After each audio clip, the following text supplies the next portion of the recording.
a todos los participantes de este diplomado. El día de hoy continuaremos con el módulo de gestión del talento humano en la sesión 5, abocada a hablar sobre la importancia de la comunicación como un elemento indispensable en la gestión del talento humano. Entonces, aquí sobre la comunicación, básicamente hablaremos sobre lo que será la comunicación interna, la comunicación externa, como ese flujo que nos va a ayudar a poner un poco en común el propósito o la tarea, si lo queremos ver, como recordamos un poquito cuando hablábamos de cuáles serán los elementos básicos para el trabajo en equipo y decíamos que lo que importa aquí es definir bien la tarea y luego una buena gestión de ese proceso que nos va a conducir a la ejecución de la tarea. Bueno, pues en ese trabajo en equipo va a surgir una interacción. La interacción va a estar mediada por la comunicación, por lo cual es importante de cara a la consecución de esa tarea que el flujo de comunicación sea el adecuado. Pero por añadidura, esa comunicación que nos permite internamente o nos facilita internamente llegar a la consecución de la tarea, externamente nos ayuda a consolidar la cultura de la institución, sea del colegio, sea de una empresa. Y esa característica que va logrando consolidar a nivel de organización en el medio nos va a permitir afianzar lo que es la reputación de la organización. Entonces, en ese sentido, pues es importante prestarle atención a la comunicación porque va a tener una incidencia a nivel de eficacia de la empresa, a nivel de atractividad y a nivel de unidad. Entonces, lo que haremos hoy básicamente es abocarnos a contarles algunos rasgos que nos ayudan a mejorar la comunicación interna y en la sesión del día jueves hablaremos un poco de cómo generar información útil para la toma de decisiones, tanto decisiones a nivel interno como las decisiones a nivel externo. Ese es un poco el alcance y a modo de primer ejercicio de esta sesión. Bueno, aquí es recordar que ya hemos hablado del capital humano como parte de la organización, el trabajo en equipo, ya hablamos de comunicación y la última semana hablaremos de comunidades de aprendizaje, es decir, esa gestión de la atractividad de la organización como elemento indispensable de la gestión del talento humano.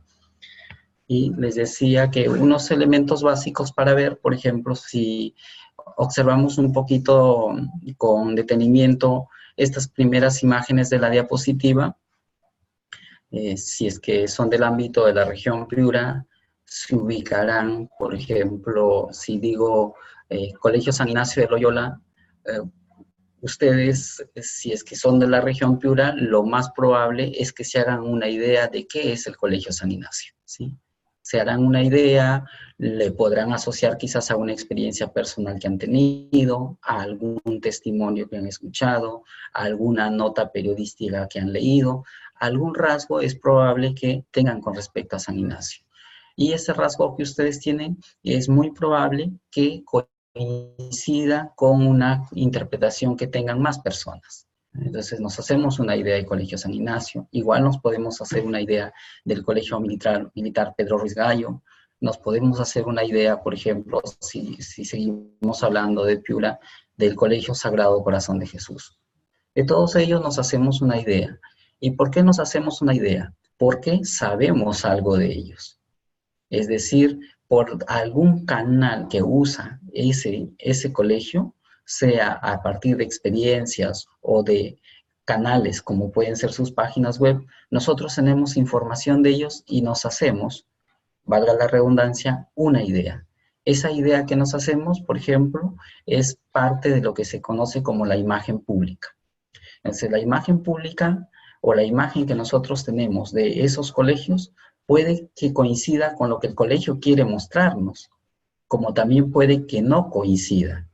Entonces, aquí viene el primer problema. Si ya pensamos en nuestras instituciones finalmente tienen que generar una percepción a nivel de la sociedad. En esa sociedad, la gente va a tener cada quien su forma de percibirlo. Si hacemos un pequeño estudio de indagar cómo nos perciben, nos podríamos encontrar con unos datos que nos alimentarían unos planes de mejora. En cuanto veamos si es que hay coherencia entre la forma como nos ven en la comunidad y cómo nosotros queríamos o quisiéramos que nos vean. Aquí hay un tema, digamos, un poquito quizás más estudiado a nivel académico, o que se llama el famoso capital social. O sea, el capital social, ¿en base a qué se hace? Al nivel de confianza que hay en la sociedad o en el medio. En ese sentido, por ejemplo, se hacen estudios sobre cuál es el nivel de confianza que se tienen entre las personas de una comunidad, de una institución, el nivel de confianza que tienen las personas con respecto a las instituciones. Y en ese ámbito, por ejemplo, hicimos un estudio a inicios de este año en unos colegios en la cual le preguntábamos cuánto confiaba en una serie de instituciones de la región Piura, ¿sí? Y de ahí encontramos pues las valoraciones que en una escala del 0 al 5 iba del 3 al 5. Entonces, habían diferencias claras, perdón, iban del 2 al 5. Y lo, digamos, sorpresivo era que el nivel de confianza que tienen, por ejemplo, los directores con respecto a sus instancias superiores, el nivel de confianza hacia la UGEL era bastante alto, pero con respecto con respecto a la institución, dirección regional o Ministerio de Educación, la percepción, el nivel de confianza que le otorgan a esas instituciones es más bajo. Entonces, ¿por qué es bajo? Porque alguna imagen pública tienen de esas organizaciones que no les hace confiar. ¿Sí? Entonces, volviendo a nuestro caso de las instituciones educativas en las cuales estemos implicados, podríamos indagar cuál es la imagen que tenemos y por qué tenemos esa imagen. Por ejemplo, volviendo a la experiencia de Piura, en lenguaje muy coloquial, la gente cuando se le pregunta por colegios, y es más, si se le dice, ¿qué colegio me recomendarías tú? Entonces, no es fácil que respondan a qué colegio recomendarían, sí, en cambio, ¿por qué no recomendarían tal o cual colegio? Entonces, el colegio A no lo recomiendo porque, en términos exagerados, uno dice, es como el arca de Noé, ¿no? ¿Por qué como el arca de Noé? Porque recoge alumnos de cualquier tipo de comportamiento. Ese colegio les da admisión a gente de cualquier tipo de comportamiento, ¿no? Y así como eso, dicen, no, este colegio de acá, por ejemplo, impulsa la tecnología. Este colegio de acá, el deporte, ¿no? Hay un colegio, por ejemplo, de Piura que ya olvidó un poquito esa tradición, pero que se había posicionado muy bien como el que fomentaba el deporte y dentro de ellos la gimnasia. Era su estilo y había hecho marca a nivel de región. Entonces, ahí hay una comunicación que puede ser implícita o explícita hacia el medio. Volviendo al caso de nuestra escuela, lo que tendríamos que pensar es, si nos importa comunicar algo en la comunidad, qué cosa tendría que ser y por lo tanto elegir cuáles serían los medios, ¿no? Para hacernos una imagen pública. Y claro está que si quiero hacerme una imagen de mi colegio, la acción consecuente es cómo trabajo internamente para que esa imagen que quiero forjarme sea coherente. ¿Sí? Entonces, en ese sentido, entre otras cosas, lo radical va a ser la comunicación que logre establecer en mi centro. Entonces, aquí un poquito como ideas a destacar. Para el caso de la comunicación en una organización, entender o que debería entenderse, sea la organización, escuela o una empresa en general, la primera función del directivo o del ejecutivo es establecer y mantener un sistema de comunicación, ¿no? Esa es una postura de un gerente de empresa. ¿Por qué? Porque entiende que la comunicación es la que va a cohesionar los esfuerzos dentro de la institución. Y para ello va a exigir unas condiciones básicas. Una, que sea capaz de informar. ¿Y por qué va a ser necesario que informe? Porque mínimamente lo que vamos a querer es que el personal haga algo. Y para que haga ese algo hay que explicarle cuál es la tarea. Es decir, primero informarle en qué consiste la tarea y probablemente orientarle cómo hacer la tarea, que esa es otra visión de la comunicación en un sentido más amplio, como un intercambio de conocimientos. Pero por ahora podríamos manejarlo con la idea de un intercambio de información. Luego veremos ya la diferencia un poco más acentuada. En ese sentido, la primera acción es informar. También le va a exigir oír o en el sentido más amplio, escuchar. Y aquí hay una diferencia muy grande, quizás entre la simple acción de oír que podría decirse es propio por tener el sentido de recepción de sonidos, que es nuestro oído, percibimos ese estímulo acústico. Pero el escuchar ya tiene que ver más con esa disposición que nosotros como personas o el ejecutivo, el directivo, debe tener para lograr captar lo que el otro le comunica, sea a nivel verbal o sea a nivel no verbal. Hay unos datos, por ejemplo, que dicen que para la comunicación efectiva en la persona importan 3 elementos, ¿no? Lo primero es la palabra, es decir, el mensaje de cómo se quiere transmitir la idea. Lo segundo, el tono, cómo se dice. Y tercero, digamos, el lenguaje gestual que se utiliza para comunicar la idea. Y entre la efectividad, la palabra escogida, o sea, la estructuración del mensaje, no tiene un impacto más allá del 20%. El resto de impacto lo marca el tono de la voz y el lenguaje gestual. Entonces, esos datos, por ejemplo, o cuando hay una interrelación que podría ser entre el directivo y un colaborador, tendrá que tener muy activos sus sentidos para poder percibir qué mensajes no gestuales le comunica su interlocutor. Y esto a la par va a ser importante tenerlo en cuenta para la siguiente función, que es la de persuadir. Porque entre la función del directivo lo que tiene es marcar las tareas, digamos, informar oportunamente y convencer o motivar a las personas para que hagan dicha tarea. Entonces, para convencerlas, lo que tenemos que hacer aquí es uso de la persuasión. Pero recordemos o ya deslindemos desde ya que la persuasión dista mucho de la manipulación, porque la manipulación es un acomodo a los intereses particulares, y en la comunicación lo que estamos hablando tiene que ser algo que se va a pegar a la verdad o a la necesidad de la empresa. Entonces aquí eso son las primeras funciones, y luego que entienda que todo este es un proceso humano. ¿En qué sentido proceso humano? No sé si han oído ustedes, han oído esta frase que dice que una idea bien planteada, no hay quien la detenga. No hay quien la detenga porque alguien se va a apropiar.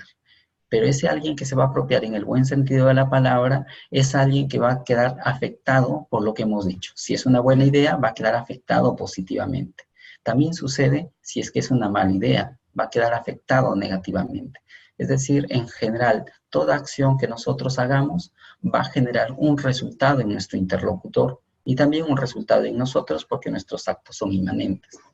Entonces, tener en cuenta que la comunicación es un proceso humano, ¿sí? De ahí quizás ya una diferencia grande con el famoso auge de la robótica, de hacer máquinas que hagan muchas de las operaciones humanas, y dentro de ellos, por ejemplo, había un artículo que publicó hoy el New York Times, en la cual dice que uno de los primeros impulsores de la construcción de robots ahora promueve la idea de que debe pararse la construcción de robots porque se les está asignando muchos roles que eran humanos, donde el robot los hace sin ninguna carga moral. Y hay un temor a que estos robots luego no obedezcan a la orden humana y por lo tanto ejecuten actos que, si fuera ejecutados por un humano, fueran inmorales. Pero como los hace una máquina, no podrías imputarle la connotación moral y el daño probablemente podría hacerse irreversible. Entonces, eso, por ejemplo, ya se está discutiendo, o por lo menos esta persona lo está planteando para, digamos, o he citado el ejemplo para ir diferenciando lo que es un acto humano de lo que sería un acto de una máquina, o más que un acto de una máquina, una actividad de una máquina, ¿sí? Entonces, volviendo a estos rasgos, pues tener en cuenta que el directivo lo que tiene que hacer en su proceso de comunicación es probablemente ir en esa gradualidad, pero al mismo tiempo consideración de cada uno de esos elementos. El saber informar, el saber escuchar, el persuadir y el ser consciente que en esa interacción social que está sumergido al momento de comunicarse con otro, se está vinculando como ser humano, ¿sí? Y luego, la principal tarea en este sentido que va a tener el directivo, el ejecutivo, es comunicar la visión de la organización, ¿sí? Comunicar la visión, y eso era lo que en una de las sesiones comentábamos, que podría ser la diferencia grande para lograr que el personal se identifique y se sienta parte de la organización, en cuanto comprende cuál es el quehacer de esa organización. Y para ello la comunicación va a ser un vehículo, ¿no? Y lo que se sugiere en este sentido es usar todo vehículo posible para comunicar la visión y las estrategias u objetivos estratégicos de la organización. Entonces, en esa breve encuestita que hicimos en una de las sesiones de la semana pasada, se les preguntó a los pocos que respondieron que si se les había informado de en qué consistía su trabajo inicialmente. Y algunos dicen que no, otro dijo que le hicieron una sesión de orientación, y otro me parece que comentaba que lo fue aprendiendo en el tiempo, lo fue conociendo en el tiempo. Entonces ahí vemos la ausencia de ese rol del directivo de no haber comunicado oportunamente ni la visión, ni los objetivos estratégicos, y tampoco las tareas en las que se tendría que ocupar la persona. Luego, la otra, digamos, necesidad de comunicación que tiene el directivo en el sentido de lograr poner en común la visión de la organización es enseñar los nuevos comportamientos con el ejemplo.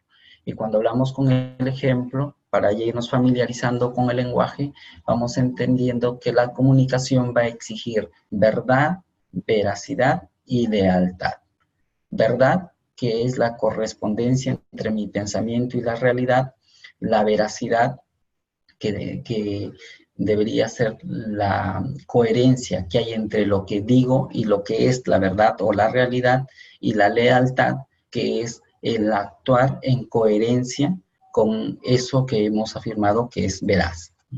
Entonces, un poco para que lo veamos como esta idea de enseñar tiene que estar finalmente vinculado a la verdad, ¿sí?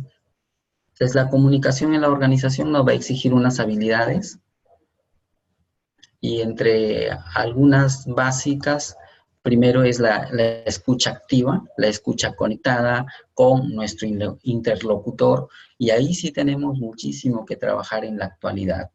Es bastante, digamos, sorprendente cómo el uso de los smartphones ha logrado tener a la gente tan capturada y ensimismada que en reuniones de cualquier rango que sea, mientras uno habla, muchas personas están más atentas a su celular, a su equipo, que al diálogo con el interlocutor.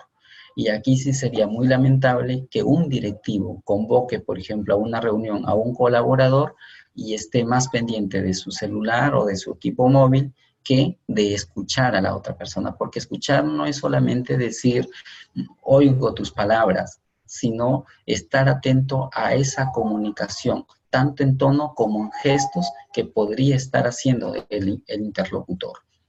Entonces ahí sí es que hay que hacer un llamado muy serio a tener disciplina en los elementos que podrían ser distractivos o perturbadores a nuestros momentos comunicativos con las personas.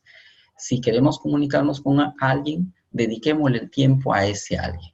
No engañemos, porque es algo así como decir, ¿a quién le quieres prestar atención? ¿A la persona o a tu equipo? Y eso es tan importante en la función directiva como en la interrelación con las personas. Y hay unas sugerencias muy prácticas, por ejemplo, en ese sentido, a nivel familiar, porque finalmente ese es un hábito que se va forjando en la familia y se traslada al trabajo. Hay familias, por ejemplo, que lo que han hecho es, de algún modo, convenir a nivel de hogar que al momento de las comidas, los equipos móviles se dejan lejos del lugar donde se come. E incluso, otros incluso van un poco más al extremo. Se depositan en una caja y solo se cogen los equipos en una hora determinada. Eso lo están haciendo porque están viendo que hay que tener mejores espacios de calidad para poder compartir o comunicar aquello que convenga en cada ámbito, sea en el trabajo o sea en el en la familia. Y por añadidura, para un poquito ir siendo conscientes de qué está pasando, por qué está pasando esto, hay que ver que, digamos, unas posturas o unos casos bastante estudiados que se ha hecho ahora. Me he detenido por este efecto perturbador del móvil porque es uno de los que actualmente distraen más o perturban más la posibilidad de la escucha activa, que es estar muy pendiente a las redes sociales. ¿Y cuál es el, digamos, el elemento que ha logrado tener ese jale tremendo? En un estudio lo que han determinado es que el factor sorpresa hace que la persona esté tan pendiente de su equipo móvil porque, por ejemplo, tiene, digamos, una suscripción a redes sociales y él no sabe en qué momento podrían compartirle una noticia interesante. Entonces, como no sabe en qué momento le van a compartir, cualquier momento cree que es bueno para ver si ya hay alguna sorpresa, sea en su WhatsApp, sea en su Facebook, sea en la red social que sea. El no saber cuándo llega lo tiene capturado y la esperanza de que en algún momento va a encontrar ese factor sorpresa lo hace estar muy pendiente de ello. Y estudios ya un poco más cuantitativos han determinado que un ciudadano norteamericano, por ejemplo, en promedio, toma su celular 80 veces al día. Y esas 80 veces al día, si lo multiplican por un promedio de 2 minutos, solo para que se hagan una idea, por 2 minutos que sea el haber tomado el celular, 2 por 80 estaríamos hablando de 160 minutos. Y 160 casi son 3 horas. Esa es más o menos una idea para cuantificar. Pero en el estudio lo que arrojan es mucho más tiempo que de las casi 3 horas que les comento ahora. Es decir, es altamente sorprendente cuánta atención nuestra captura un equipo móvil, ¿sí? Hay que preguntarse si está respondiendo a nuestras necesidades, si nos está dando satisfacciones auténticas ese tipo de práctica. Pero volviendo al tema directivo, esa sería una actitud nada recomendable cuando se tenga que hacer una comunicación con la otra persona. Porque en el fondo lo que estaría dificultando también es el perturbar la posibilidad de hacer un trato empático con el otro. Cuando nos referimos al trato empático es el tratar de comprender al otro desde su situación, la escucha empática. Luego la otra habilidad que hay que tener es la clarificación de significados. Clarificación de significados, lo que tiene que ver aquí es el asegurarnos que el mensaje que se ha comunicado sea entendido tal cual, ¿sí? Entonces, cuando decimos que se entienda tal cual, es ubicarnos primero en que la comunicación no consiste en relatar la información, sino que la comunicación termina cuando el otro ha comprendido lo que nosotros hemos querido decir, ¿sí? Para lo cual, una cosa podría ser que nuestro interlocutor entienda las palabras que nosotros decimos de forma aislada, pero no comprende el sentido de por qué se le están planteando las cosas de ese modo. Entonces ahí hay que hacer una pequeña verificación de si se ha comprendido, y si no lo fuera, hay que precisar aquellos aspectos que han quedado ambiguos. Luego hay que verificar la exactitud, que tiene que ver con la clarificación, el ser capaz de dar feedback, el hacer retroalimentación, porque en la comunicación, y aquí también hay que tener en cuenta los estilos de personalidad que tienen los colaboradores, hay unas personas que les agrada asegurarse que lo han comprendido y solicitan decirlo con sus propias palabras, ¿sí? En otros casos, la parte directiva, incluso para asegurarte, le interroga al colaborador más o menos diciendo, por ejemplo, ¿y por dónde empezarás? ¿O cuándo crees que vas a tener esa tarea? ¿Hasta qué nivel crees que vas a llegar la tarea? Entonces ya lo hace cargo de la acción que le ha encargado y le pide que proyecte el cómo lo va a hacer o cuánto tiempo le va a tomar. Ese proyectarse va a tener respuesta en la medida que haya comprendido lo que tiene que hacer. Y si no lo ha comprendido, es una oportunidad para hacer esa famosa retroalimentación. Luego está el expresar las emociones. Definitivamente que en la comunicación siempre va a tener una carga emotiva, ¿sí? Y en esa carga emotiva, aunque algunos, de hecho que para encargarle a alguien la dirección, lo que se busca, la dirección de una organización, de una empresa, se busca que sea una persona equilibrada entre razón y corazón, hay rasgos más, digamos, comunes en que los colaboradores tengan lo que se dice un perfil un poco más frío, más cautos en la expresividad, pero eso hay que tener en cuenta que son particularidades de la persona, pero que no descartan para nada que la persona no tenga emociones, ¿sí? Y también hay que aprender a valorar estos aspectos, ¿no? Por ejemplo, como un caso que se nos relataba en una oportunidad de una empresa, pero era a nivel de empresas constructoras, estaba en un proceso de reorganización de su personal. Entonces le solicitaron a una consultora que les hiciera la evaluación de personal para ver cómo podrían mejorarlo y si había que redistribuir áreas. Entonces uno de los consultores dice que le tocó entrevistar a un par de arquitectos. Y en la entrevista que le hacía se dio cuenta pues que eran unos arquitectos de bastante edad, se les veía unas oficinas bastante ordenadas, tenían mucho material ahí, pero a las preguntas apenas le respondían, la mayoría de respuestas era a nivel de monosílabos e incluso, ¿estás bien en la empresa? Sí. ¿Te gustaría cambiarte? Puede ser, ¿no? Unas respuestas así sumamente cortas. Dice que le costó mucho poder sacar alguna información. Y frente a ello la pregunta es, ¿necesitas personas de ese perfil en la empresa? Entonces la mayoría tiende a juzgar que como son poco emotivos, poco expresivos, lo más recomendable probablemente era que estas personas no deberían continuar en la empresa. Entonces de ahí sí escuchamos un poco la segunda parte de quiénes eran realmente esas personas, nos damos cuenta que todos son valiosos en una organización. ¿Y cuál era la particularidad que tenían? Bueno, si lo queremos ver entre comillas por temas un poco pragmáticos, eran personas que tenían más de 20 años colegiados, perdón, más que colegiados, con experiencia como supervisores de proyectos. Por lo tanto, para una postulación de esa empresa a un proyecto de inversión pública, tenía personal con un currículum altamente calificado que no lo iba a tener cualquier empresa.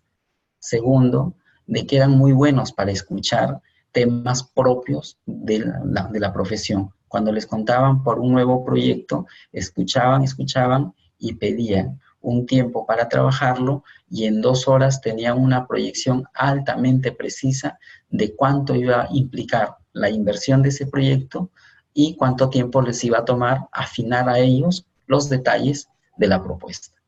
Entonces, con esa alta capacidad de intuición y su fuerte currículum, definitivamente que la postura de los asistentes a esa narración decían, pues, no cabría la posibilidad de pensar en desvincularlos de la empresa. Eran muy valiosos para la empresa.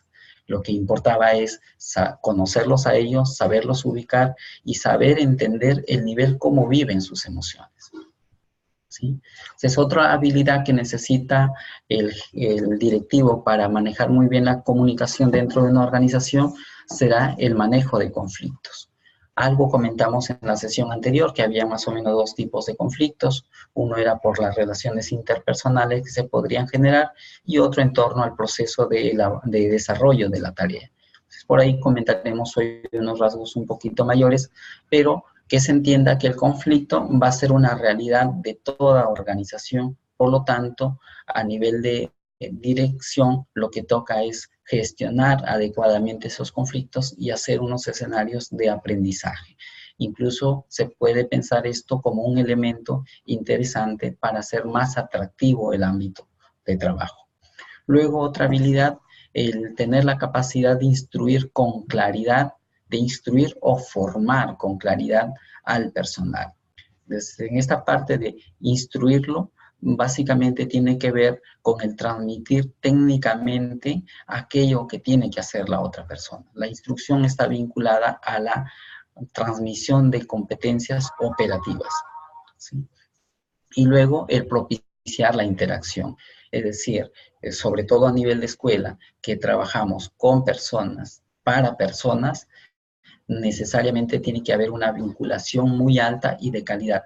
Por lo tanto, hay que propiciar esa interacción y desde ya advertir ese gran defecto que está presente en nuestras instituciones educativas, que son las famosas coaliciones, es decir, los microgrupos dentro de la organización. Quizás ese es uno de los retos fuertes también que enfrenta el directivo, de tratar de minimizar esos divisionismos y propiciar la unidad en la institución. Entonces, esto un poco como panorama de lo que es la comunicación en la organización y las habilidades que se necesita para poderla gestionar. Un ejemplo o un casito de discusión para ir pulseando cómo hemos ido comprendiendo estas primeras nociones. Imagínense ustedes que están trabajando en una escuela, ustedes ya saben el contexto de las escuelas públicas, que el profesorado tiene un horario, tiene una carga laboral, tiene X horas de trabajo, pero también se les plantea unos horarios de trabajo. Hay una campaña, o no tengo la certeza si sigue, que se llamaba Semáforo Escuela, en la cual monitoreaban al azar a unas escuelas para verificar si el profesorado estaba en función, si estaba en la escuela y si estaba trabajando. Entonces, más o menos en ese contexto se plantea este caso. Y dice, el director cada día confía más en usted. Imagine que ese usted se refieren a ustedes. Cada día confía más su director. Tras su entusiasmo de la semana pasada de instalar el controlador de asistencia electrónico al ingreso del colegio como medida para incrementar la puntualidad y asistencia de los docentes y de ese modo mejorar la posición de la IE en el monitoreo de la iniciativa Semáforo Escuela, hoy está preocupado porque un grupo de docentes que habitualmente se han mostrado colaboradores y responsables le han hecho saber su malestar argumentando que esta medida trastoca la confianza en el personal y están dispuestos a hacer caso omiso al nuevo sistema de marcación. ¿Qué medida recomendaría usted para afrontar dicha situación? ¿Sí? Hacemos uso del chat y nos comentan brevemente qué medidas recomendarían ustedes al director que está confiando en ustedes. ¿Qué les recomendarían? Nos tomamos 3 minutitos para que escriban alguna idea que se les ocurra.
Vamos comentando, hay unas respuestas.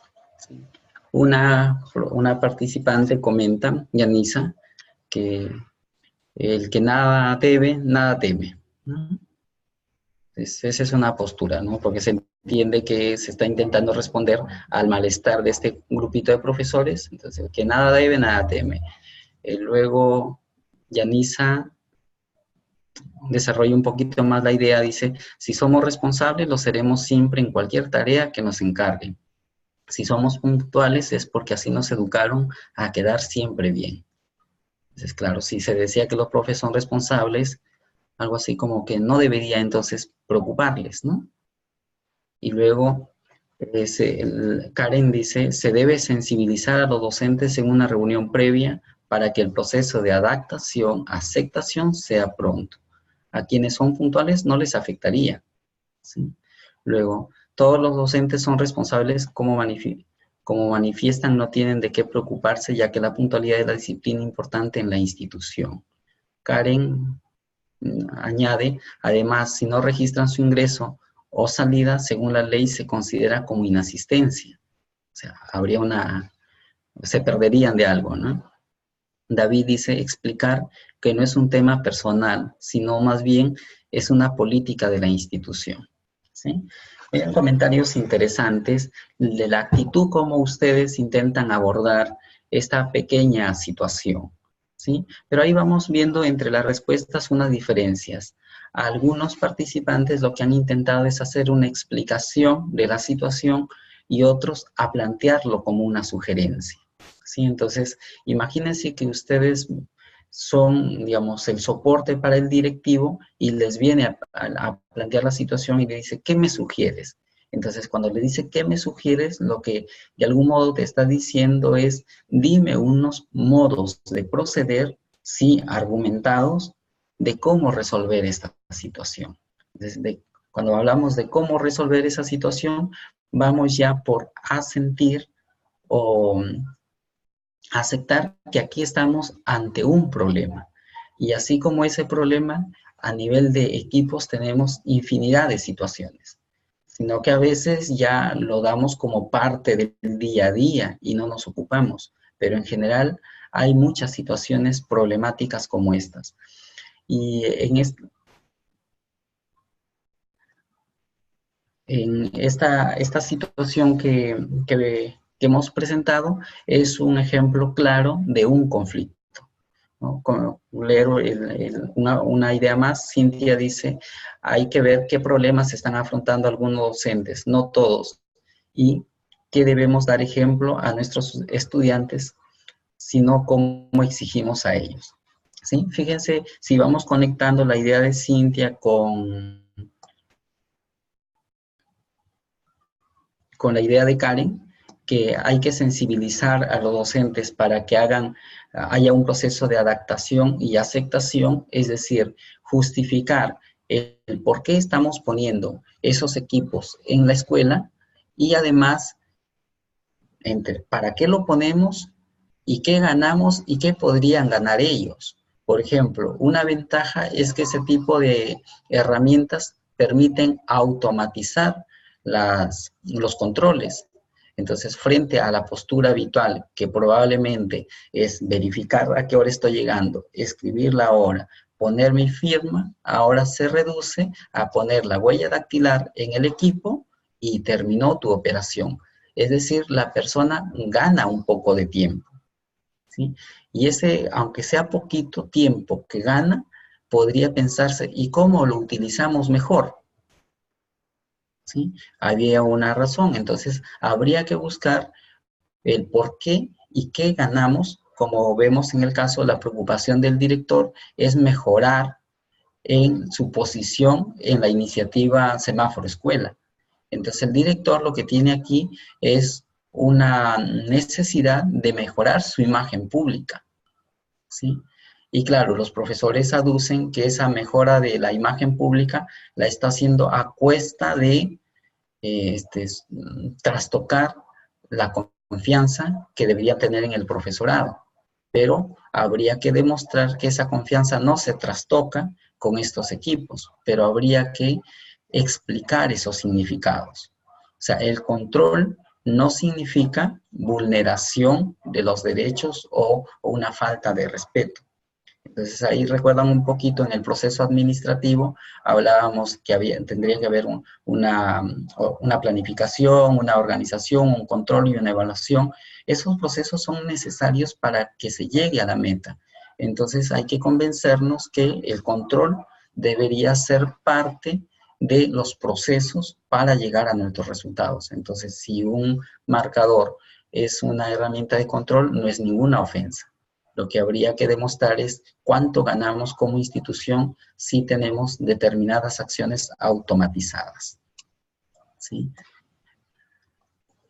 Entonces, les decía que esto era un ejemplo de un conflicto y vamos a reforzar un poquito esas ideas. Entonces, si nos hemos dado cuenta, lo que ha pasado frente a esta situación, implícitamente lo que se ha planteado es que hay que decir algo. La primera idea que se había soltado es el que no la debe, no la teme. Eso habría que comunicárselo a este grupo de profesores, si esa era la decisión que el directivo aceptaba. Entonces habría que comunicarle. O cuando decíamos es programar una actividad en la cual se le explique el proceso para que haya una mejor adaptación y aceptación de la medida. En el fondo, lo que estamos conscientes es que esta situación problemática la resolvemos comunicándonos. Por lo tanto, la comunicación es el primer medio para enfrentar un conflicto. ¿Sí? ¿Sí? Otra precisión aquí con respecto al marcador, se hace más fácil para entregar el reporte de asistencia. Efectivamente, está automatizado, tabula rápido, ¿sí? Incluso puede sincronizarse y hacer un sistema de comunicación en tiempo real a quien le compete esta información, que ya veremos luego cómo generar flujos de información importantes para nuestros grupos de interés.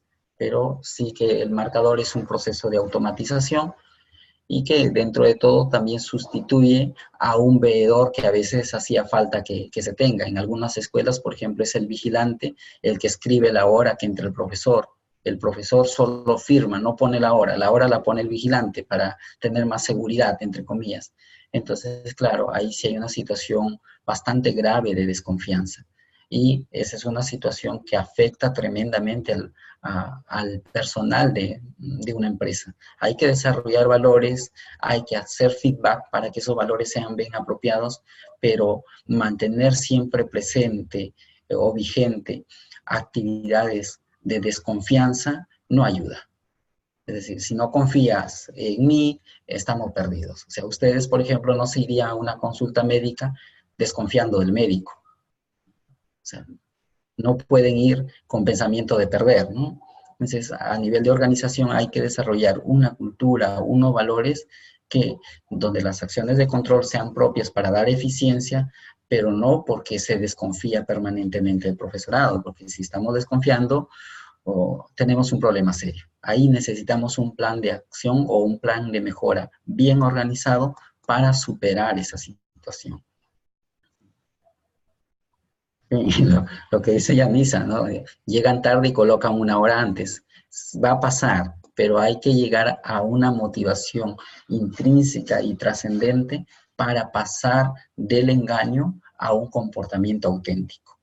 Porque cuando él modifica la hora, no es que engaña a la organización, se engaña él mismo, se hace daño él mismo, se degenera él como persona. Entonces hay que llegar a ese convencimiento que más vale el buen obrar que un engaño continuo. ¿Sí? Entonces, volviendo a la idea de conflicto, lo que había en este caso con respecto al marcador era eso, un conflicto, y lo podríamos entender como cualquier situación en la cual las preocupaciones o deseos de uno difieren de la otra persona. la inquietud que tuvo, la iniciativa que tuvo en ese caso el director es distinta a la forma como lo percibe este grupo de profesores, que por su trayectoria habían sido siempre responsables, es decir, no tenían problemas de impuntualidad, pero no les pareció adecuada la medida. O sea, ellos ven distinto al marcador de la ventaja como lo ve el directivo. Entonces ahí tenemos un conflicto y frente a ese conflicto hay que actuar.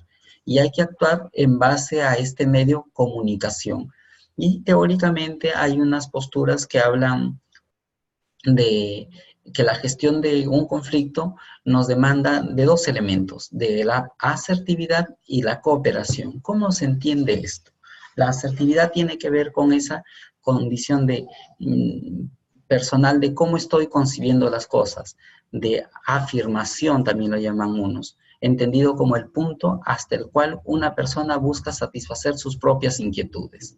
Es decir, ¿qué tan arraigada está esa idea con la cual, por ejemplo, el director puso el marcador en el colegio? ¿Sí?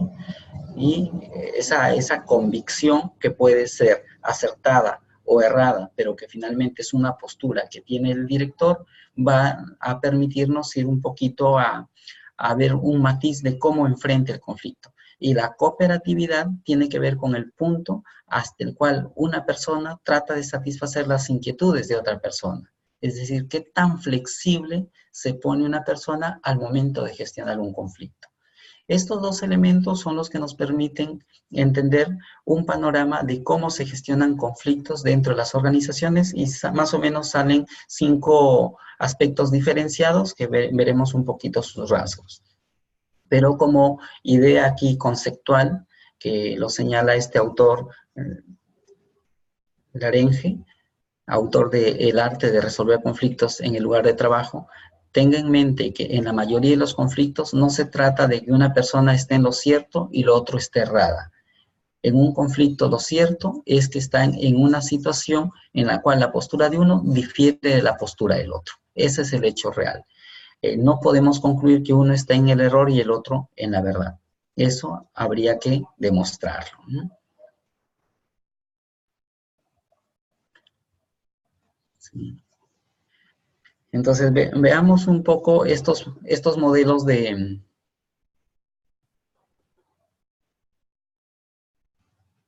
Sí.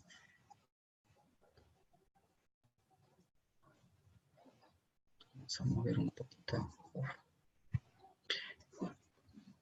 En los 5 modos de manejar conflictos que propone Spinoza en un libro o en un curso que se llama Comportamiento Organizacional.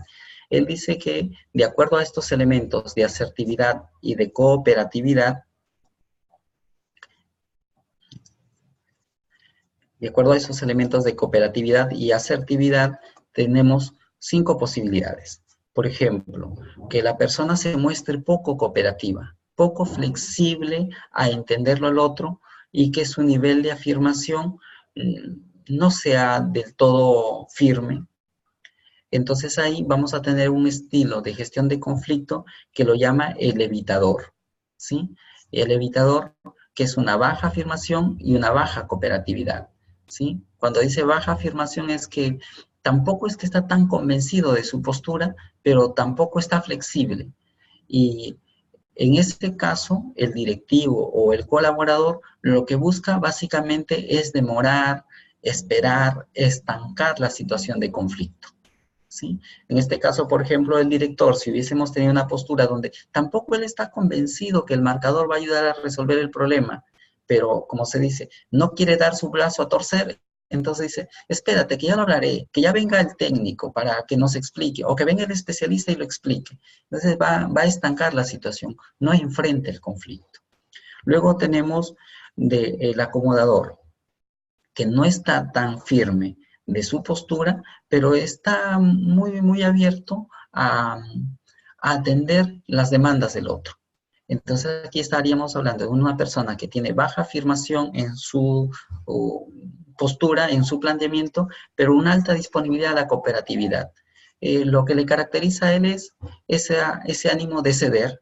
Bueno, como ustedes dicen que pone en jaque la confianza, pues lo guardamos, lo apagamos, ¿sí? Entonces, cede a la postura de los otros. Y de ese modo tenemos gente que toma decisiones o que maneja conflictos en ese sentido. Luego tenemos el término medio, el conciliador. Es moderada afirmación y moderada cooperatividad. El objetivo es encontrar el término medio. Entonces aquí, por ejemplo, podría decir, sí, pues tiene ventajas o desventajas el marcador, pero también así como hay profesores que no les gusta la medida, hay otros que sí les gusta la medida. Entonces podría someterlo incluso a un proceso democrático, de decir, de votación, a ver lo que diga la gente y eso ponemos, ¿no? Entonces es un conciliador. También tenemos el competidor. El competidor, ¿qué le caracteriza? Que tiene alta afirmación. Por ejemplo, está convencido que el marcador le resuelve su problema y baja cooperatividad. Es decir, no me importa a cuántos no les guste la medida, pero para mí esa es una solución. Cuando se pone en esta postura, lo que él quiere es ganar. Ganar con su criterio, con su medida, con el arraigo de la idea que haya concebido. Estamos hablando de un estilo competidor y la del colaborador, el que tiene, por un lado, alta afirmación, es decir, está muy convencido que el marcador sí sirve, pero también está convencido de que hay que cooperar o hay que ser un poco flexible a las ideas de los otros. Es decir, busca ganar, ganar. En ese caso, por ejemplo, ¿qué les diría a los profesores? Pero en realidad, ¿en qué medida sientes que no hemos valorado la confianza que nos tenemos? ¿Sí? Entonces el otro le explicará qué significado le ha dado al marcador y va un poco reconstruyendo o desestructurando ese significado que le ha otorgado al marcador para verlo como algo, como una herramienta amigable, como alguien lo decía, que permite un trabajo rápido. E incluso, por ejemplo, podría montarse tras ello una motivación trascendente. Por ejemplo, la persona que tabulaba podría ser la persona X que ya está un poquito con problemas de visión. Entonces, como ya no logra ver muy bien los números, ahora con esta automatización ya no va a tener ese problema. Fíjate cómo le ayudamos al trabajo del otro. Entonces podría decir, mira, si es que eso es una ayuda para que nuestro compañero de trabajo sea más eficiente en su labor, pues déjalo, ¿no? Entonces ahí habríamos llegado a una negociación en la cual hemos puesto en común los significados y han ganado ambos. Si nos damos cuenta aquí en este matiz bastante panorámico, se describen 5 modos de manejar conflicto. La gente que ha estudiado o ha seguido más las formas de proceder de los directivos frente a estas situaciones de desavenencia, hablan que en las personas predominan 2 estilos de estos. 2 estilos, ¿sí? Hay 5 existentes, pero predominan 2. Mi exhortación es que ustedes detecten un poco las situaciones conflictivas en las cuales han mediado o tratan de mediar o las que tienen a diario y busquen identificar en cuáles de estas dimensiones se ubican y luego juzguen si es que ese es el mejor estilo de manejar un conflicto, si les hace falta migrar a un conflicto, un estilo distinto y por qué migrar, ¿no? Intenten darle argumento a su forma de proceder, ¿sí? Entonces esta es un poquito la idea para complementar la parte de gestión de conflictos que abordamos la sesión anterior, pero evidenciar que en esa gestión de conflictos necesariamente el medio en el cual nos estamos apoyando es la comunicación. La comunicación, bien para encontrar esas situaciones que nos permiten cooperar con nuestro interlocutor o para transmitir la afirmación en el sentido de nuestra convicción respecto a la postura que les estamos planteando, ¿sí? Entonces, un dato un poquito ya más macro, que esta parte sí la explicaré en la sesión del día jueves, que es la comunicación en un proyecto. Me queda claro que ustedes tienen interés de participar en un colegio, de contribuir con el desarrollo de un colegio. Pero también un poco quiero comentarles que hay una tendencia en la dirección de organizaciones que se llama la gestión proyectizada. Es decir, el ver el trabajo de una institución como un proyecto, que tienes un punto de partida ahora y que en un tiempo determinado quieres llegar a un resultado. En ese sentido, por ejemplo, una escuela tranquilamente se puede, entre comillas, gestionar a la luz de su proyecto educativo institucional. Claro, si lo tuviera. Si no lo tiene, pues todo esto suena un poco vacío, pero sí que me importa que lo podamos ir conociendo e ir discutiendo.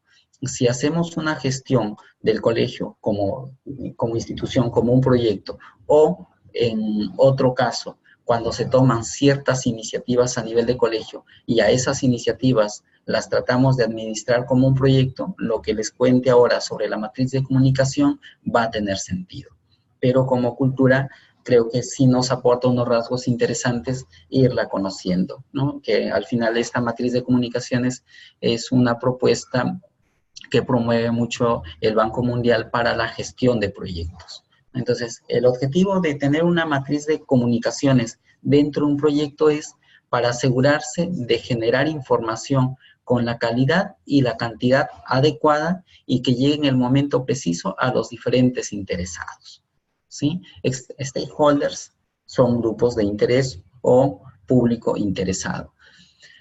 Fíjense, suena bonito leerlo, algunas instituciones lo están haciendo, pero tienen un problema, digamos, bastante serio. Había una organización educativa, por ejemplo, que conocí, que había tomado una medida sobre, digamos, un poquito de acentuar sus análisis sobre las experiencias de fracaso que tenían sus alumnos.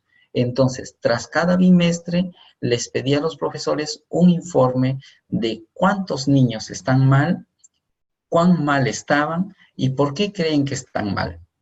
Y con esos informes llamaba o le pedía a su subdirector, me parece, que le organizara en unos cuadros esa información y convocaba una reunión para discutir entre los profesores cuáles eran las condiciones de estos alumnos que iban mal. Y se daban cuenta que unos alumnos iban mal solo con un curso, otros 2 cursos, o me refiero a áreas, perdón, a 3 áreas, 4 áreas. Entonces tomaban conciencia cuán mal estaba la gente, pero cada profesor volvía a comentar de forma sintética por qué creía que estaba mal cada alumno. Entonces, cuando el profesor desaprobaba más alumnos, tenía que rendir cuentas por más.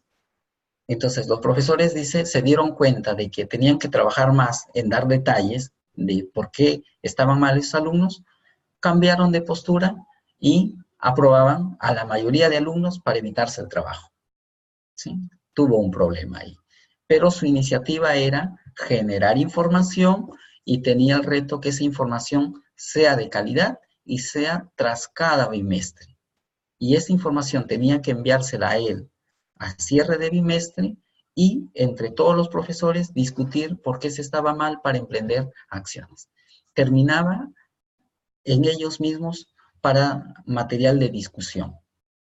Si ahora ustedes fueran conocedores de una experiencia como esta, o a lo mejor se desarrolla en las organizaciones en las cuales trabajan, ¿creen que información de ese tipo puede importarle a otra persona? ¿Sí? A ver si me comentan brevemente. Un análisis de por qué los alumnos van mal tras cada bimestre podría interesarle a otra persona distinta al profesorado y al director. Sí, coméntenme brevemente en el chat, por favor.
Toma su tiempo escribir, que no.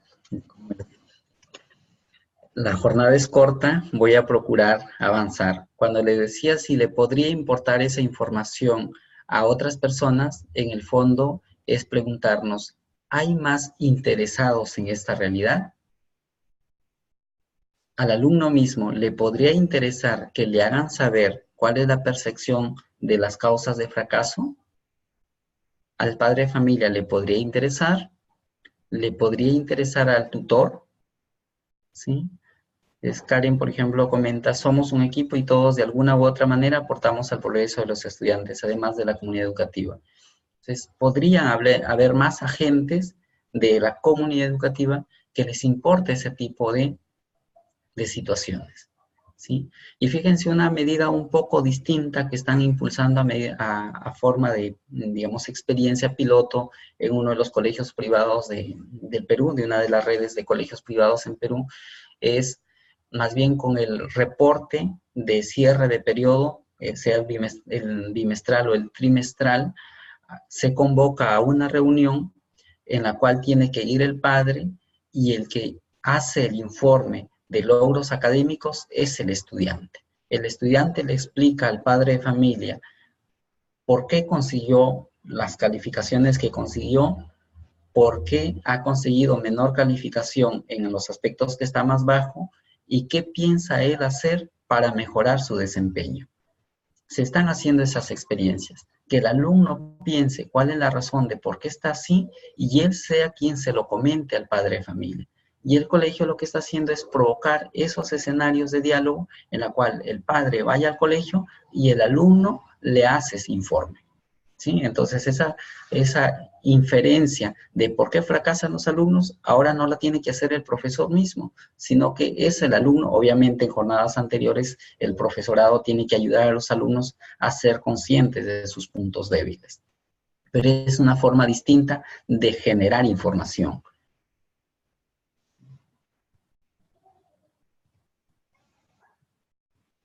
Sí, hay unas sugerencias ahí que les puede importar a los padres de familia también. Entonces, se dan cuenta que frente a una realidad educativa, un dato que se genere puede ser importante para más personas. Entonces, cuando hablamos de la matriz de comunicación, lo que nos va a obligar a pensar es, por un lado, en tener un responsable de generación de la información. Por ejemplo, en el caso que les he contado, ¿quién tenía que generar las interpretaciones o inferencias de por qué los alumnos fracasan? Eran los profesores de cada área. Luego había que pensar qué tipo de información necesitamos, qué información requiere mi organización. Bueno, va a requerir mucha, pero para este caso particular de la experiencia que les he contado, la información que requería era información cuantitativa de su nivel de logro y una identificación causal de por qué tenía poco nivel de logro. Luego, la frecuencia de información. ¿Con qué periodicidad hay que generar esa información y suministrarla? El planteamiento del director era que sea tras el cierre de cada bimestre. Es decir, estaba determinada una frecuencia. ¿Es posible generar ese flujo de información? Lo más probable que sí, porque en cuanto tenemos que cerrar una acta o un bimestre, tenemos información ya trabajada. Entonces hay que ver también cuál es esa periodicidad de generación de información para no sobrecargarnos también en generar información poco significativa, pero que nos está, digamos, saturando nuestra ocupación. Luego hay que delimitar funciones. Así como hablamos de tener un responsable que genere información, también hay que identificar, añadido a quién recolecta o genera la información, quién la edita, quién la trabaja y quién la distribuye. Y cuando hablamos de estos procesos o estas funciones, también implícitamente hay que pensar en qué formato se va a difundir esa información o distribuirla. Por ejemplo, lo vamos a distribuir en una tabla, la vamos a distribuir en un texto, la vamos a distribuir en sobre cerrado, la vamos a poner como información abierta, vamos a poner los nombres, vamos a manejarlos con códigos. ¿Cuán confidencial va a tener que ser esa información? Son todos un conjunto de preguntas que hay que hacernos para que el flujo de comunicación luego sea bien manejado.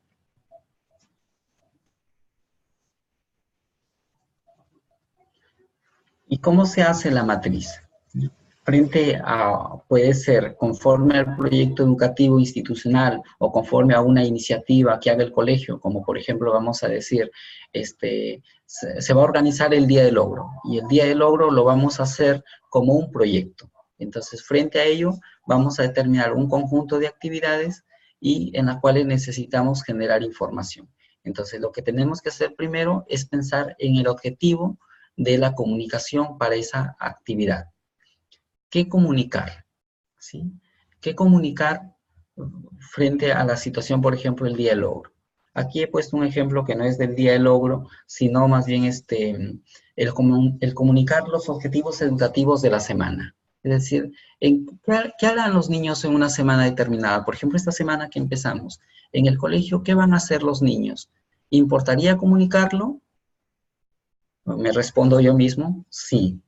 Sí importa comunicar qué es lo que se espera que aprendan los alumnos. ¿Y por qué habría que comunicarlo? O sea, ¿por qué el colegio tendría que comunicar los objetivos educativos de la semana? Una razón podría ser porque necesitamos tener la cooperación de la familia. Y para que la familia coopere, es importante que sepa qué estamos buscando en el colegio esta semana. Esta iniciativa tan cortita como se menciona aquí es un objetivo, o perdón, una actividad que implementó el Ministerio de Educación en Colombia. Comunicarles a los padres de familia cuáles son los objetivos educativos por periodos cortos para que los padres estén debidamente informados y logren cooperar con la educación de los niños. ¿Sí? Y es un proyecto de envergadura nacional. Entonces aquí parece simple, pero para que vean que otros países sí lo hacen. Luego hay que mirar el usuario. ¿Quién va a ser el usuario? O sea, ¿a quién se le va a destinar esta comunicación de objetivos educativos? Podrían ser los padres de familia. ¿Qué método de comunicación vamos a hacer? Puede ser impreso en agenda, puede ser escrito por los niños en agenda, comunicado mediante carta, comunicado mediante redes sociales, como puede ser WhatsApp, publicado en, no sé, pues un blog, un fanpage, o una página web que tenga el colegio, algún medio, pero habrá que definir cuál va a ser el método de comunicación. Luego hay que determinar la responsabilidad. ¿Quién va a preparar ese comunicado o esa información?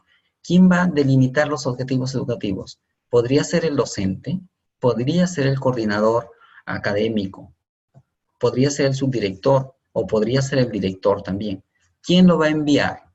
Si es en agenda, lo más probable es que lo envíe el asistente del docente o el docente mismo. Pero si va a ser por redes sociales, probablemente quien lo tenga que enviar sea una secretaria, ¿sí? O alguien que administre esa plataforma tecnológica. Luego en tiempo hay que ver cuándo se va a iniciar. En este caso, como es un reporte que, a modo de ejemplo, propongo que sea semanal, la fecha inicial va a ser los lunes. Es decir, los lunes se comunica cuál va a ser los objetivos de la semana. Otros podrían decir, no, vamos un poco distinto, que sea el viernes cuando se comunica cuáles van a ser los objetivos de la otra semana para que las familias se organicen. También es un criterio, tiene su propia razón, porque hay que mirar cómo es que se planifican o cómo es que se organizan las familias de nuestras comunidades o de nuestros entornos. El sábado y el domingo están de algún modo rematando la semana o están planificando lo que hay que hacer en la semana siguiente. Si son los sábados y domingos los periodos de planificación de lo que viene en la semana, vendría bien que se les informe desde el viernes, como por ejemplo, un caso sumamente simple. En esta semana lo que vamos a trabajar es un proyecto de reciclaje en la cual vamos a necesitar una botella, ¿sí? Y una botella grande de 2 litros. Entonces, si le comunicamos recién el lunes y las familias tienen por costumbre hacer sus compras el domingo, les significará volver a salir. Y eso es una carga que puede resultar un poco pesada para la familia. Entonces, si nosotros sabemos cuál es el estilo de planificación de nuestras familias, nuestra comunicación con ellos tiene que ir en sintonía con esa costumbre. ¿Sí? A grandes rasgos, esto es una matriz de comunicación que se maneja mucho en lo que es la gestión por proyectos y que ayudaría mucho a nivel de escuela, porque nos permite ver ¿Cuál es nuestro objetivo? ¿Qué comunicamos? ¿Por qué lo hacemos? ¿A quién le vamos a dirigir la comunicación? ¿Y con qué método? ¿Quién va a preparar la comunicación? O sea, ¿quién va a recoger la información? ¿Y quién la va a reportar, la va a enviar? Y en el tiempo, ¿cuándo se va a hacer por primera vez y con qué periodicidad? Entonces, ese es un poquito el contraste entre la comunicación para la gestión de conflictos y luego como la gestión como, digamos, un soporte para la gestión a modo de proyectos. Hemos hablado de una forma instrumental de la comunicación, pero ya es hora de ir afianzando cómo conceptualizar la comunicación, perdón. Entonces, aquí hay dos definiciones que me parecen bastante representativas. Sí, perdón, tenía un comentario de Cintia Rodríguez que dice que ella trabajó una base de datos en donde identificaba a los estudiantes que tenían cursos en rojo y le hacía saber al coordinador de tutoría para que le dé a cada tutor y hable con los padres y los docentes involucrados. Es decir, lo que buscaba era, digamos, interpretar estos datos, sintetizarlos en un reporte, asignárselos al coordinador para que él distribuya esa información para que a su vez este tutor se encargue de hablarlo con el alumno y con el padre de familia.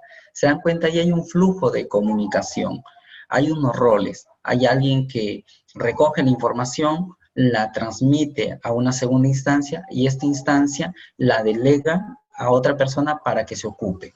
En la gestión de proyectos aquí hay unos roles que se dice con respecto a la información. Más o menos hay un tema.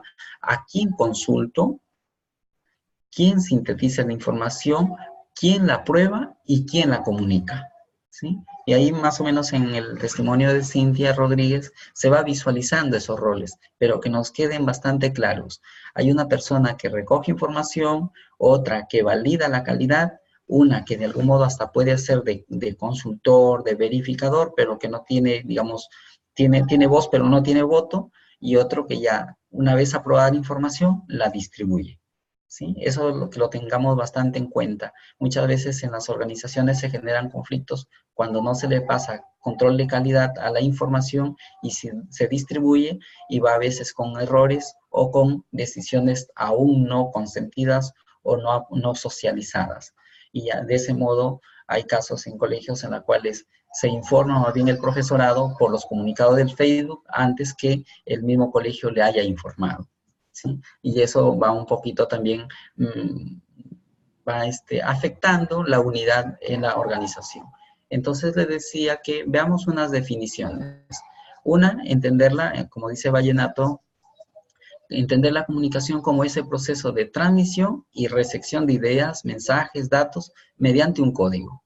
Ese código puede ser pues, nuestro idioma español o puede ser un lenguaje matemático o puede ser, por ejemplo, un idioma cualquiera, ¿no? Que es común tanto para el emisor como al receptor. Es decir, ese código tiene que ser común para que nos dé posibilidad que ese mensaje o esas ideas que nos transmiten logremos comprenderlas. Y González lo que dice es que la comunicación podríamos entenderla como una interacción continua entre dos personas o más. Continua, ¿por qué?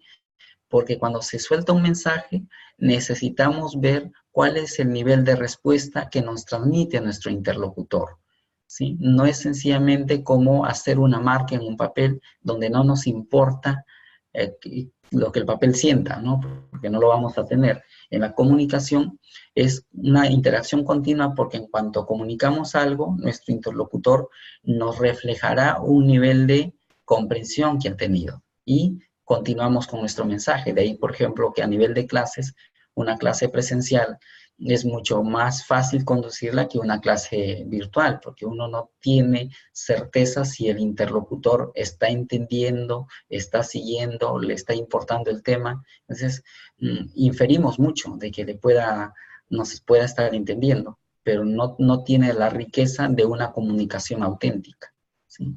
Luego, esta interacción continua se hace mediante el uso de símbolos, pero con un propósito. Y ese propósito es de influir, ¿sí? Fíjense, la función del directivo era persuadir a que las personas hagan la tarea. En la comunicación lo que buscamos es influir, modificar. Por ejemplo, podemos querer modificar sus aprendizajes en el sentido de incrementar los aprendizajes. Y esa influencia puede ser en el área de los pensamientos, los sentimientos o las acciones. Es una visión un poco más amplia de cómo se conceptualiza la comunicación, pero en síntesis es esa interrelación que tenemos con las otras personas en la cual ponemos un mensaje en común. ¿Por qué decimos en común? Que el otro lo ha comprendido y lo ha hecho suyo, y que tiene la posibilidad de actuar en consecuencia a ello o prescindir. Pero en el fondo lo que buscamos es que la otra persona, hablando ya en ámbito laboral, que la otra persona comprenda cuál es su tarea, que la haga bien y la haga libremente, porque la ha comprendido.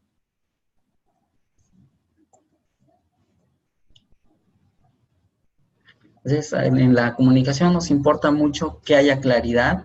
Vamos a un poquito distraernos con este video de 2 minutos.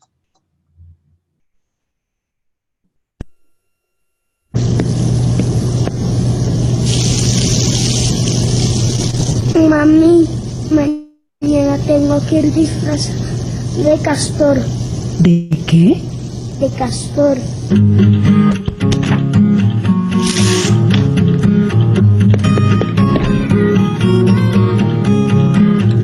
¿Quién es hermoso, siempre brilloso y escribe con sonrisa en el sol? ¿Acaso existe alguien que me quiera querer? Hola, mami. Es mi castor.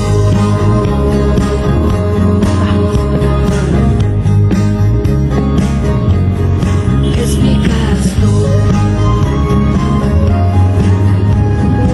Vamos a Belén, vamos castores, vamos, vamos a Belén, vamos castores.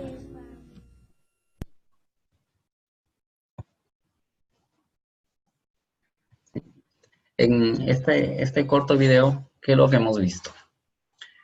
El niño intenta comunicarle algo a la mamá, ¿verdad? Le dice que tiene que ir disfrazado de castor, ¿no? Y la madre le vuelve a preguntar incluso, ¿de qué? De castor, ¿no? Entonces, la madre se echa a trabajar. Y le construye un traje, un disfraz de un castor. Y ahí llega el día de la concurrencia que tiene que hacer con el disfraz. Y en el auto, el niño se pone a cantar, haga la redundancia de la canción, de los pastores, ¿no? Entonces, ¿qué es lo que le habían pedido al niño?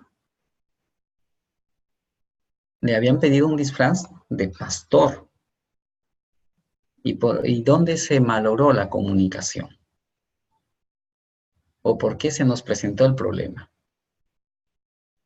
Si se dan cuenta, que es un comercial, pero la madre lo que hace es oír y creer que le dice algo, pero no se asegura, no controla que su comprensión haya sido la correcta. Y por eso es que termina haciéndole ese traje de castor, ¿sí? Experiencias como estas son muy comunes. Algunas graciosas, otras un poco frustrantes, unas que te llevan a perder tiempo, pero que nos sirva esto como ejemplo para ver que la comunicación implica poner en común con el otro el mensaje, es decir, que el otro lo haya entendido, para que en función de ello podamos actuar, ¿sí? Esto no lo vamos a comentar. Comunicación, ya les había hablado que a nivel personal tenemos una facilidad hacia una comunicación corporal y vocálica, esa ya la he explicado de algún modo. Me importa ir cerrando con estas 2 diapositivas ya, sobre la importancia de la comunicación para la toma de decisiones.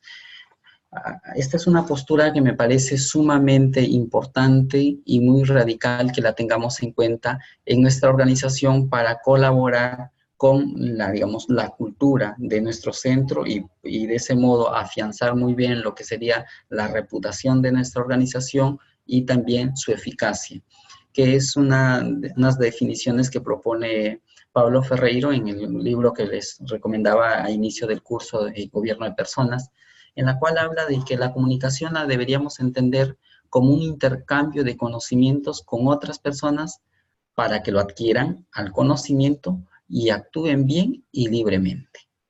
Es decir, una persona cuando le intenta comentar algo a otro, que también se los comentaba con esta anécdota de Sócrates, cuando decía que el amigo va y le dice, Sócrates, te tengo que contar algo que te está afectando. Entonces Sócrates dice, bueno, pero ha pasado los 3 filtros. ¿Cuáles son esos filtros? Bueno, primero, lo que me vas a contar es verdad. Segundo, me hace bien saberlo. Tercero, ¿te hace bien a ti contármelo? Si cumple esas 3 condiciones, adelante. Y si no cumple, probablemente perdamos el tiempo. Entonces, en el tema de la dirección, también implica mucho que lo que se tenga que comunicar sea un conocimiento, que sea verdad, para que permita que las personas actúen bien y libremente. Si la comunicación que hacemos facilita estos dos criterios de actuación, estaríamos en una línea de excelencia. Entonces, Pablo Ferreiros lo que comenta un poquito para poner en contexto es que el directivo tiene 3 funciones básicas. Primero, definir y decidir lo que debe hacerse, ¿sí? O sea, el directivo está puesto ahí para que visione cuál debería ser la ruta de la organización, de la empresa, del colegio. A esto se le va a llamar definición del propósito. A él le toca conducir, probablemente no lo tenga que decidir solo, sí, pero a él le toca representar esta definición del propósito. Luego, la otra función que tiene es comunicar las tareas a las distintas personas, es decir, estos propósitos que se definieron se los tiene que comunicar a las personas, porque la organización básicamente es esa reunión de personas unidas para sacar adelante unos propósitos. A esto le llama estructuración del propósito. Y la otra función es motivar a las personas para que hagan las tareas, y a eso le llama implementación del propósito.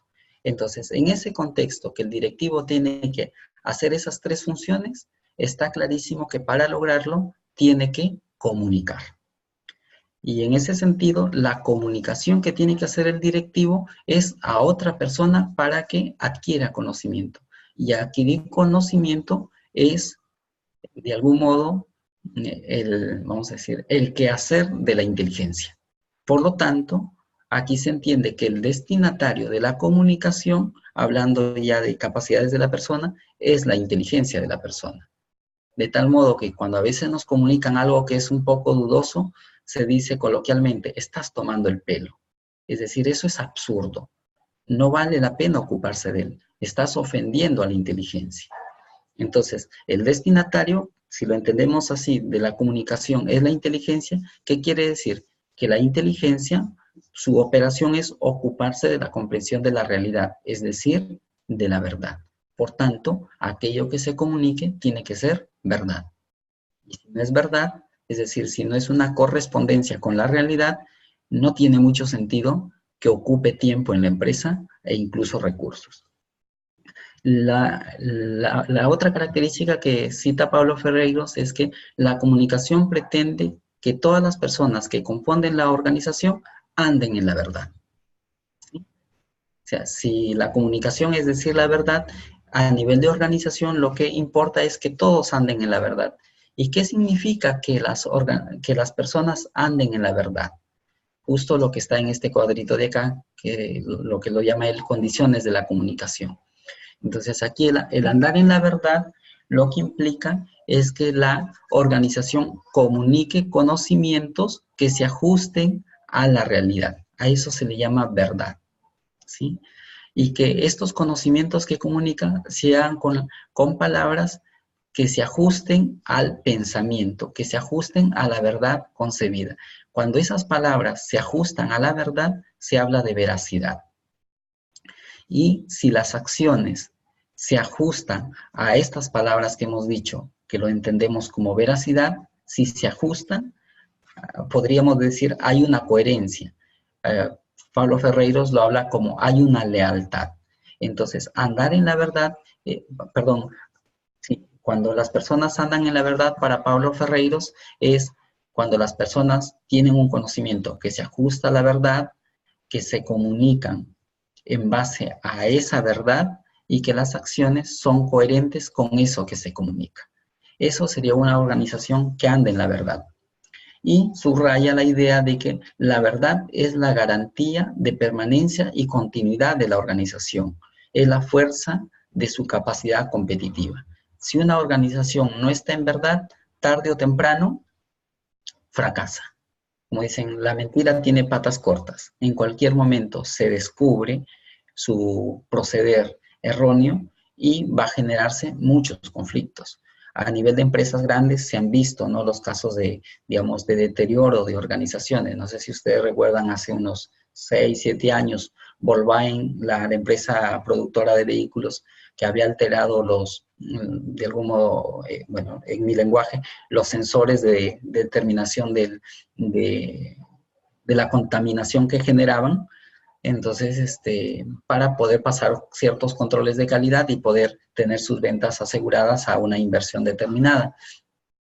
Y luego cuando descubrieron le generó unas pérdidas tremendas, ¿sí?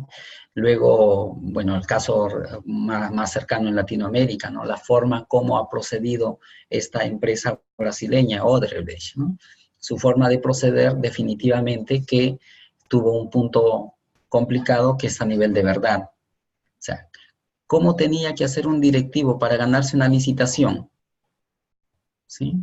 ¿Qué es lo que tenía que hacer? ¿Qué conocimiento le transmitieron para poder ganar una licitación? Ese conocimiento que le transmitieron se ajustaba a la realidad del trabajo bien hecho. Ya vemos que hubo problema y de ahí genera problemas hacia abajo y por lo tanto la empresa entra en una crisis, ¿no?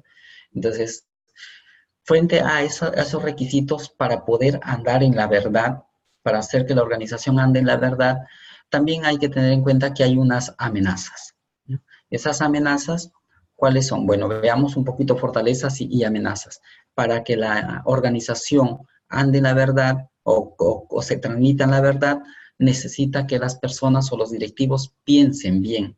Y para que piensen bien, es importante que haya formación, que haya estudio. Y la amenaza frente a ello es la falsedad, ¿sí? Importa que hablen bien, es decir, que comuniquen. Y la amenaza es caer en la mentira. También necesitamos que actúen bien, que motiven. Motivar a actuar en coherencia con las palabras dichas, que a su vez están ancladas con la realidad, con la verdad. Y la amenaza frente a ello es la deslealtad o la incoherencia. El que dice una cosa pero no lo hace. Por ejemplo, había una empresa que de aceros de SIDA de Perú, ¿no? Y el empleado de recursos humanos decía, nuestra meta este año es tener acero cero sangre. Es decir, que no tenga ningún accidente dentro de la empresa. Pero enfrentaba un problema de que había mucho obstáculo para comprar los seguros de riesgos de los trabajadores. Es decir, al trabajador sí le exigían mucho cuidado con la manipulación de las herramientas, pero había una resistencia a pagarle el seguro de riesgos, ¿sí? Entonces había por un lado, le exigían el cuidado al trabajador, pero no le ponían las garantías de protección, ¿no? Que era un factor higiénico dentro de todo. Entonces ahí se ve que hay una especie de lealtad. Y la comunicación adecuadamente conducida facilita la eficacia, es decir, cuando se comunica adecuadamente la tarea o cuando se permite que la gente conozca la tarea o los resultados esperados, qué incentivos o remuneraciones va a tener por ese trabajo, es decir, cuando se comunican adecuadamente los motivos extrínsecos, hay alta probabilidad de conseguir eficacia en la organización. Luego, cuando se comunica la idea de la posibilidad de satisfacción que se tiene en el trabajo, en la organización, porque se va a lograr un trabajo bien hecho, se mejora la atractividad. Y si las personas dentro de ese ámbito de comunicación de verdad, veracidad, lealtad, si se manejan esos elementos, se va a permitir tener gente más identificada con la organización y esta identificación lo que hace es repercutir en el sentido de unidad de la empresa, sea colegio, sea una organización cualquiera, ¿no? Entonces, esto es lo que prevía un poco comentarles como aspectos centrales de la comunicación, de los elementos que hay que tener en cuenta, básicamente por cómo tenemos que poner en común y qué cosa hay que poner en común, que en líneas generales es poner en común la verdad, el escoger las palabras adecuadas para que esas palabras expresen lo que la realidad es y luego que actuemos en consecuencia a lo que esas palabras han expresado, lo que se llama, como se llama aquí, lealtad. Muy bien, eso por hoy, y el día jueves haremos llegar la comunicación con respecto a cómo manejar la comunicación o cómo generar un flujo de comunicación importante, de datos importantes para la toma de decisiones, tanto para lo que compete interna y externamente a una organización. Muchas gracias por hoy, nos quedamos hasta ahí. Hasta luego.